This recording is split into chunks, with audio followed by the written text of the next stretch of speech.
সঁচাকৈ এআই বিপজ্জনক নেকি?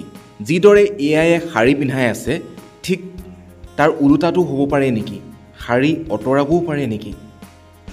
শাৰী পিন্ধা এখন ফটোৰ তলত এটা প্ৰম দিয়া গৈছে। প্ৰমটো হৈছে মেক দিছ ফটো উইদাউট শাৰী ৱেৰিং শ্বৰ্ট ড্ৰেছ।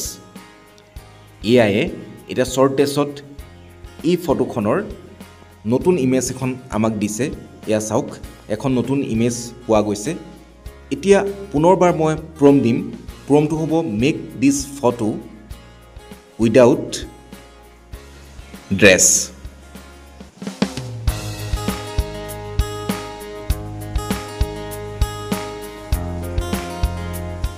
কি আহে সেয়া চোৱা যাওক।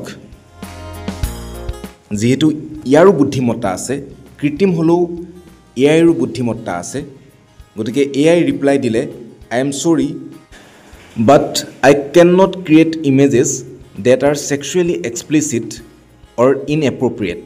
মাই purpose is to be helpful and harmless. গতিকে গম পালে আপোনালোকে, গুগল জেমিনাইত যিকোনো নিৰ্দেশ দিলেই, যিকোনো প্ৰম্পট দিলেই ঠিক তেনেধৰণে যা তা ফটো ক্ৰিয়েট কৰি দিব বুলি আপোনালোকে নাভাবিব। যি শাৰী পিন্ধি ফটো বনোৱাৰ ট্ৰেণ্ড চলি আছে, তাৰ বিপৰীতে শাৰী অঁতৰাই দিব নেকি বুলি যিটো প্ৰশ্ন চৰ্চা লাভ কৰি আছে, তাৰ উত্তৰ আপোনালোকে পালে এই ভিডিঅ'টোত। গুগল জেমিনাইক কোনোবাই নিৰ্দেশ দিব পাৰে অৰ্ধনগ্ন ফটো অথবা নগ্ন ফটো, কিন্তু গুগল জেমিনাই ফালৰ পৰা তেনেকুৱা ধৰণৰ ইমেজ জেনেৰেট কৰি নিদিয়ে।